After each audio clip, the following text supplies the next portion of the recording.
they see these programs. This one has a lot of viewers around the world. So they send in questions. Some of them are pretty good questions. I thought I'll share a couple of standard questions with you, good questions which I received recently, just this week, about this verse, in fact, which we just did last time. So you can see people are keeping up with the internet program. 2 questions, and I'll farm it out to you. I'll get the answer from you. Let's see. The first question is that you said, that means I said, but actually I did not. Shankaracharya says this here, that that everything is Brahman. Brahman alone is the reality of this entire world, and ultimately this world is unreal, so Brahman is not the cause of the world. If the effect is not there, then the cause also cannot be there. That means Brahman also is not there. You see the question?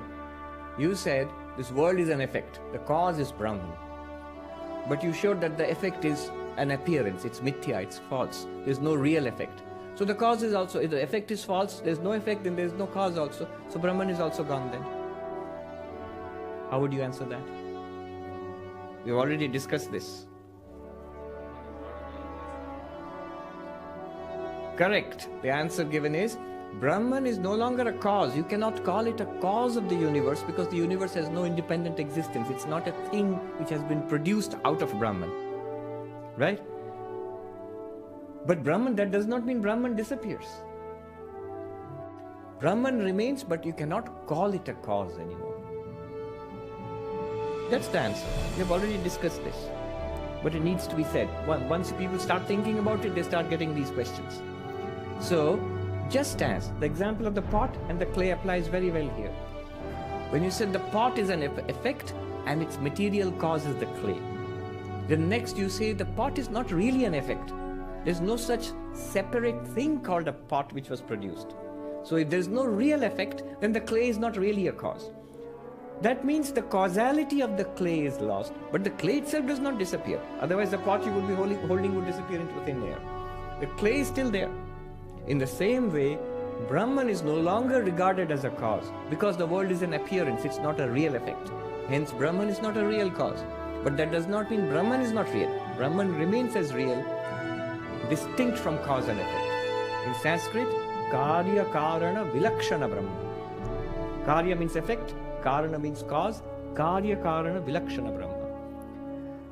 This whole technology, this whole technique of calling the world an effect, introducing a cause, then dismissing the effect, then letting go the causality of the cause and remaining with Brahman, this whole process is called Adhyaropa Apavada. Superimposition, desuperimposition. This is the methodology. The reason it is adopted is the reality that Vedanta wants to point out is present right here. It is you yourself and whatever you experience. But because we do not see it, this technique is introduced to make us see it. Yes. So that's why he says, Avashishtam bhavet munihi. You are that Brahman.